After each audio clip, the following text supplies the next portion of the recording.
नमस्कार दोस्तों, सुप्रभात। आप जुड़े हैं नीरज वर्मा के साथ 21 अगस्त 2021 की करंट अफेयर्स में। आज की करंट अफेयर्स समाप्त होने के बाद एक बार इन सभी प्रश्नों का रिवीजन करेंगे, इसलिए वीडियो अंत तक जरूर देखें। आज की करंट अफेयर्स का पहला प्रश्न है, किस राज्य की दो मिठाई सरबजा और सरपुरिया को भौगोलिक संकेत जीआई टैग प्रदान किया गया है? वह कौन सा राज्य है जहाँ की दो मिठाइयाँ सरबजा और सरपुरिया को भौगोलिक संकेत जीआई टैग प्रदान किया है? जीआई टैग क्या होता है? वहाँ की भौगोलिक परिस्थिति और उसी आधार पर उस मिठाई को मान्यता दी जाती है और फिर वह मिठाई या वह वस्तु उस स्थान के नाम से जानी जाती है। इसका सही उत्तर है पश्चिम बंगाल। क्या है सही उत्तर? पश्चिम बंगाल, जो कि यहाँ की जो मिठाई है सरबजा और सरपुरिया, इनको जीआई टैग प्राप्त हुआ है। इम्पोर्टेंट पॉइंट देख लेते हैं। पश्चिम बंगाल की सरबजा और सरपुरिया मिठाई को जल्द ही जीआई टैग प्रदान किया जाएगा। यह मिठाइयाँ कृष्णनगर और नादिया ज़िले में ज़्यादा बनाई और खाई जाती हैं और इससे पहले बंगाल के रसगुल्ले को जीआई टैग मिल चुका है। कहाँ के रसगुल्ले को? बंगाल के रसगुल्ले को जीआई टैग प्राप्त हो चुका है। GI tag geographical indication.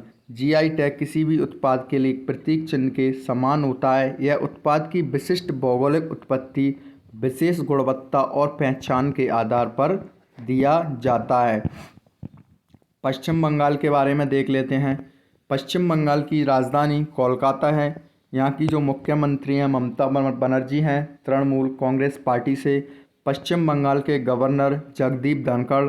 पश्चिम बंगाल के मुख्य न्यायाधीश TVN राधाकृष्ण हैं। राजेश बिंदल, जो कि एक्टिंग इनका नाम था,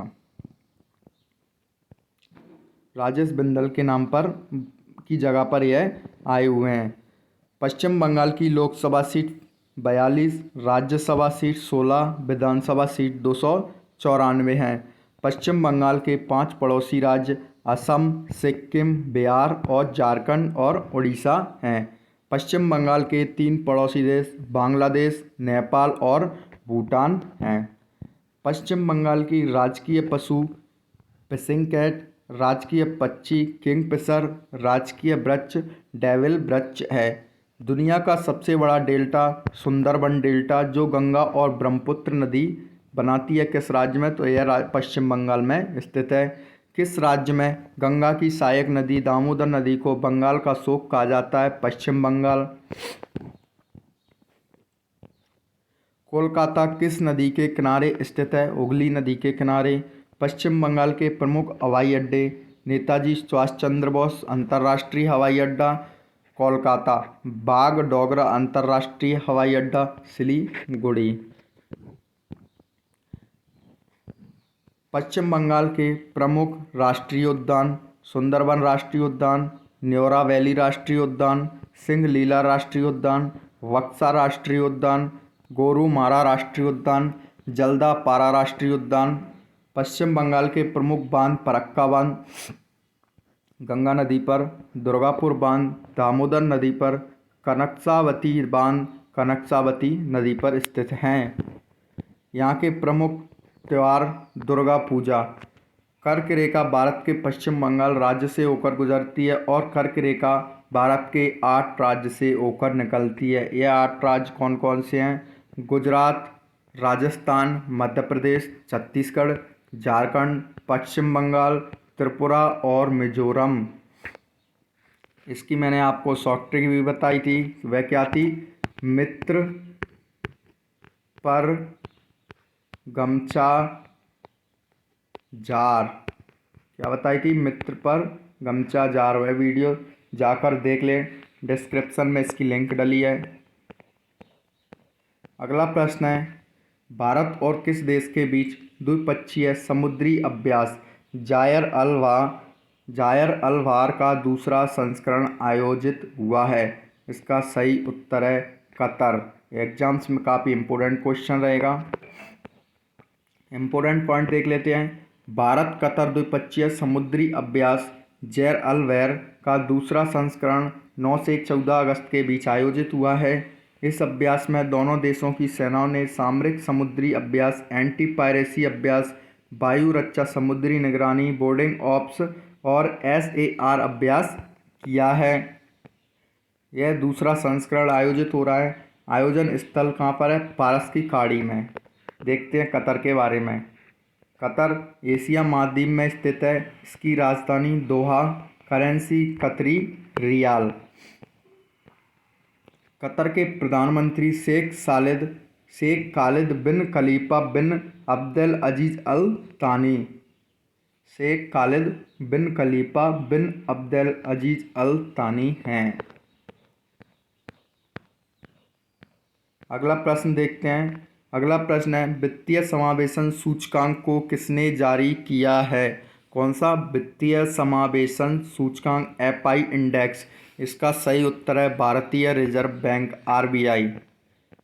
इम्पोर्टेंट पॉइंट देख लेते हैं। हाल ही में भारतीय रिजर्व बैंक ने पहले समग्र वित्तीय समावेशन सूचकांक FI इंडेक्स की शुरुआत की है।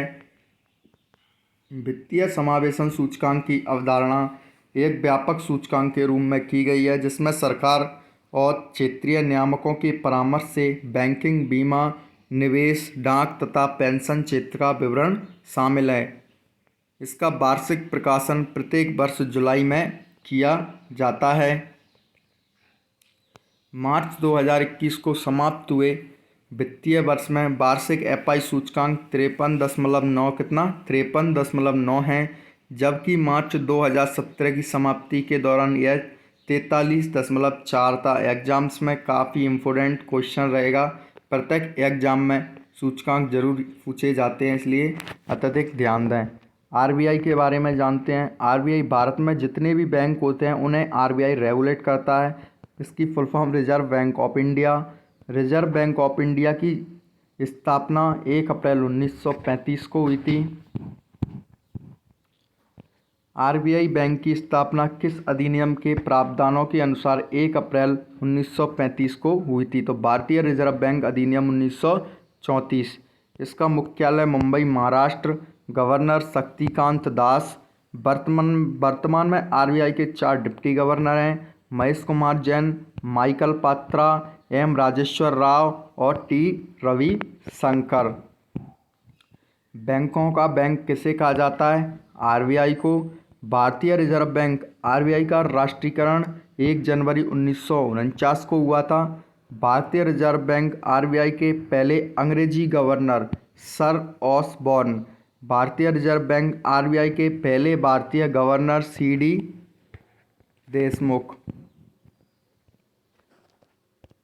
भारतीय रिजर्व बैंक के प्रतीक चिन्ह में से किसे चित्रित किया गया है? इसका जो प्रतीक चिन्ह है वह है ताड़ का वृक्ष, रॉयल बंगाल टाइगर।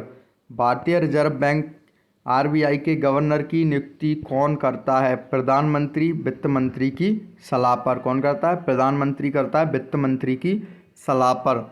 शुरुआत में RBI का केंद्रीय कार्यालय कहाँ पर था? कोलकाता में। किस वर्ष RBI का केंद्रीय कार्यालय को स्थायी रूप से मुंबई में स्थानांतरित कर दिया गया? 1937 में। 1937 तक ये कहाँ था? कोलकाता। अगला प्रश्न है, विश्व मच्छर दिवस 2021 कब मनाया गया है? कौन सा डे? विश्व मच्छर दिवस, वर्ल्ड मॉस्किटो डे। इसका सही उत्तर है 20 अगस्त। कब मनाया गया? 20 अगस्त को। इम्पोर्टेंट पॉइंट देख लेते हैं। मलेरिया के कारणों और इसे कैसे रोका जा सकता है, इसके बारे में जागरूकता बढ़ाने के लिए प्रति वर्ष 20 अगस्त को विश्व मच्छर दिवस मनाया जाता है। यह दिन मलेरिया के कारण होने वाली बीमारियों से लड़ने में स्वास्थ्य अधिकारियों, गैर सरकारी संगठनों और अन्य लोगों के प्रयासों को उजागर करने के लिए मनाया जाता है। जो इसकी थीम है वह जीरो मलेरिया लक्ष्य तक पहुंचाना। इसकी जो 2021 की थीम है वो क्या है? जीरो मलेरिया लक्ष्य तक पहुंचाना। अगला प्रश्न देखते हैं। अगला प्रश्न है, वांचुबा महोत्सव किस राज्य में मनाया गया है? कौन सा? वांचुबा महोत्सव। इसका सही उत्तर है असम राज्य। असम राज्य में वांचुबा महोत्सव मनाया गया है। इम्पोर्टेंट पॉइंट देख लेते हैं। बांचुआ महोत्सव असम के तीवा जनजाति समुदाय द्वारा मनाया जाता है। इस महोत्सव में तीवा आदिवासी अपनी अच्छी फसल की कामना के साथ पारंपरिक नृत्य, गीत आदि के साथ पारंपरिक अनुष्ठानों का आयोजन करते हैं। टॉप 5 महोत्सव देखते हैं। ट्यूलिप फेस्टिवल का आयोजन किस केंद्र शासित प्रदेश राज्य में किया गया? कौन सा? ट्यूलिप फेस्टिवल जम्मू कश्मीर राज्य में। कहाँ पर? जम्मू कश्मीर राज्य में। योसांग त्यौहार किस राज्य में मनाया गया? मणिपुर राज्य में। सिग्मो उत्सव किस राज्य में मनाया गया? गोवा राज्य में। आयुर्वेद पर्व 2021 का आयोजन किस राज्य में किया गया? उड़ीसा। काला नमक चावल महोत्सव का आयोजन किस राज्य में किया गया? उत्तर प्रदेश। काफ़ी इम्पोर्टेंट क्वेश्चन रहने वाला है एग्जाम्स में। अगला प्रश्न देखते हैं। अगला प्रश्न है, भारतीय नौसेना और किस देश की नौसेना ने हिंद प्रशांत क्षेत्र में शांति, सुरक्षा और स्थिरता को प्रोत्साहित करने के लिए समझौता किया है? ऑस्ट्रेलिया। इसका सही उत्तर क्या है? ऑस्ट्रेलिया में भारतीय नौसेना और ऑस्ट्रेलिया की सेना ने इंड प्रशांत क्षेत्र में शांति, सुरक्षा और स्थिरता को प्रोत्साहित करने के लिए समझौता किया है। इम्पोर्टेंट पॉइंट्स देख लेते हैं। भारतीय और ऑस्ट्रेलिया नौसेना ने जो इंड प्रशांत क्षेत्र है वहाँ की शांति, सुरक्षा और स्थिरता को प्रोत्साहित करने के लिए साझी प्रतिबद्धता जताई और हिंद प्रशांत क्षेत्र में सहयोग को बढ़ावा देने के लिए करार भी किया है। भारतीय नौसेना के बारे में इम्पोर्टेंट पॉइंट्स पढ़ते हैं। मुख्यालय इसका नई दिल्ली। नौसेना जो दिवस है 4 दिसंबर को मनाया जाता है। इसके अध्यक्ष एडमिरल करमबीर सिंह। मालाबार नौसेना अभ्यास किन 2 देशों के बीच आयोजित हुआ? भारत, अमेरिका, जापान और ऑस्ट्रेलिया। भारत, अमेरिका, जापान और ऑस्ट्रेलिया के बीच। INS करनाज भारतीय नौसेना में शामिल किया गया। ये क्या है? पनडुब्बी है। जो INS करनाज है वह क्या है? पनडुब्बी। जिसे किसमें शामिल किया है? भारतीय नौसेना में। भारत का पहला एयर ड्रॉप कंटेनर सयाक NG को किसने विकसित किया है? DRDO और भारत ने सयाक NG को। अगला प्रश्न है, प्रत्येक वर्ष 20 अगस्त को सद्भावना दिवस किस भूतपूर्व प्रधानमंत्री की जयंती के उपलक्ष्य में मनाया जाता है? कौन सा सद्भावना दिवस? राजीव गांधी। इसका सही उत्तर क्या है? राजीव गांधी। इम्पोर्टेंट पॉइंट देख लेते हैं। सद्भावना दिवस भारत में प्रत्येक वर्ष भूतपूर्व प्रधानमंत्री राजीव गांधी की स्मृति में मनाया जाता है। इस दिवस के अवसर पर देश के अलग अलग राज्यों में सांस्कृतिक कार्यक्रम और प्रतियोगिताएं आयोजित की जाती हैं। राजीव गांधी का जन्म 20 अगस्त 1944 को मुंबई में हुआ था। राजीव गांधी 40 वर्ष की उम्र में प्रधानमंत्री बनने वाले भारत के सबसे कम उम्र के प्रधानमंत्री थे और यह देश के 9वें प्रधानमंत्री थे। अगला प्रश्न देखते हैं। कोंकण एक्सरसाइज 2021 भारत और किस देश की नौसेना के बीच आयोजित हुई है? कौन सा? कोंकण एक्सरसाइज 2021। इसका सही उत्तर है ब्रिटेन। इम्पोर्टेंट पॉइंट्स देख लेते हैं। भारतीय नौसेना और ब्रिटेन की रॉयल नेवी की नौसेनाओं के बीच अंतर संचालनीयता, तालमेल और सहयोग बढ़ाने के लिए 2004 से हर साल द्विपक्षीय नौसैनिक अभ्यास कोंकण आयोजित किया जा रहा है। इस अभ्यास में भारतीय जहाज INS तंवर ने भाग लिया है। किसने? INS तंवर ने भाग लिया है।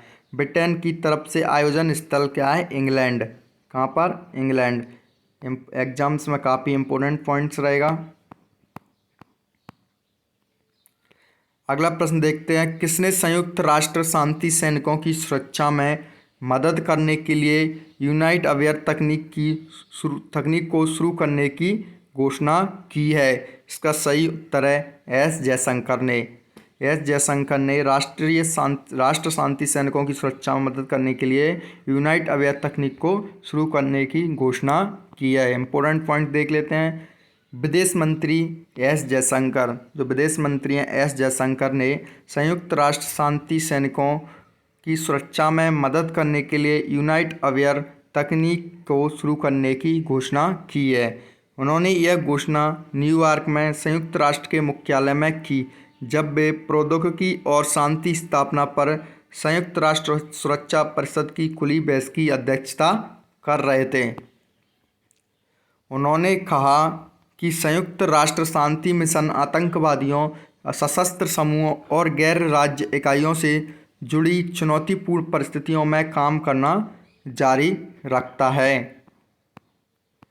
अगला और अंतिम प्रश्न देखते हैं। The house that G built पुस्तक के लेखक कौन हैं? इसके सही उत्तर है Surabhi Dahiya. Top 5 books authors देखते हैं।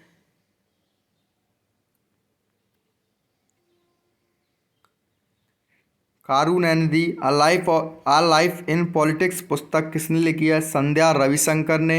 मनोहर Parrikar brilliant mind simple life किसने लिखी है? नितिन गोखले ने। नेम्स ऑफ द वुमेन पुस्तक किसने लिखी है? जीत तायल ने। Escaped true stories of Indian fugitives in London पुस्तक किसने लिखी है? दानिश ने। Yuva Bharat the heroes of today पुस्तक किसने लिखी है? देवीर सिंह भंडारी ने। Yuva Bharat the heroes of today पुस्तक किसने? देवीर सिंह भंडारी ने। आज की करंट अफेयर्स के प्रश्न यहीं समाप्त होते हैं। एक बार सभी प्रश्नों का रिवीजन करते हैं। पहला प्रश्न है, किस राज्य की दो मिठाई सर बजाओ सरपुरिया को भौगोलिक संकेत जीआई टैग प्रदान किया गया? पश्चिम बंगाल। दूसरा है, भारत और किस देश के बीच द्विपक्षीय समुद्री अभ्यास जायर अल बहर का दूसरा संस्करण आयोजित हुआ है? कतर। अगला प्रश्न है, वित्तीय समावेशन सूचकांक को किसने जारी किया है? भारतीय रिजर्व बैंक ने। विश्व मच्छर दिवस कब मनाया गया है? 20 अगस्त को। वांचुआ महोत्सव किस राज्य में मनाया गया है? असम राज्य में। अगला प्रश्न है, भारतीय नौसेना और किस देश की नौसेना ने हिंद प्रशांत क्षेत्र में शांति, सुरक्षा और स्थिरता को प्रोत्साहित करने के लिए समझौता किया है? ऑस्ट्रेलिया। अगला प्रश्न है, प्रत्येक वर्ष 20 अगस्त को सद्भावना दिवस किस भूतपूर्व प्रधानमंत्री की जयंती के उपलक्ष्य में मनाया जाता है? राजीव गांधी। अगला प्रश्न है, कॉकड़ एक्सरसाइज भारत और किस देश की नौसेना के बीच आयोजित हुई है? ब्रिटेन। अगला प्रश्न है, किसने संयुक्त राष्ट्र शांति सैनिकों की सुरक्षा में मदद करने के लिए यूनाइट अवेयर तकनीक को शुरू करने की घोषणा की है? एस जयशंकर। अगला और अंतिम प्रश्न है, the house that G built पुस्तक के लेखक कौन है? सुरभि दहिया। आज की हमारी करंट अफेयर्स यहीं समाप्त होती है। जिसने चैनल को सब्सक्राइब नहीं किया, सब्सक्राइब करें, लाइक कर लें और बेल आइकन दबाना ना भूलें, जिससे हमारी वीडियो के नोटिफिकेशन आप तक सबसे पहले पहुँचें। जय हिंद, जय भारत।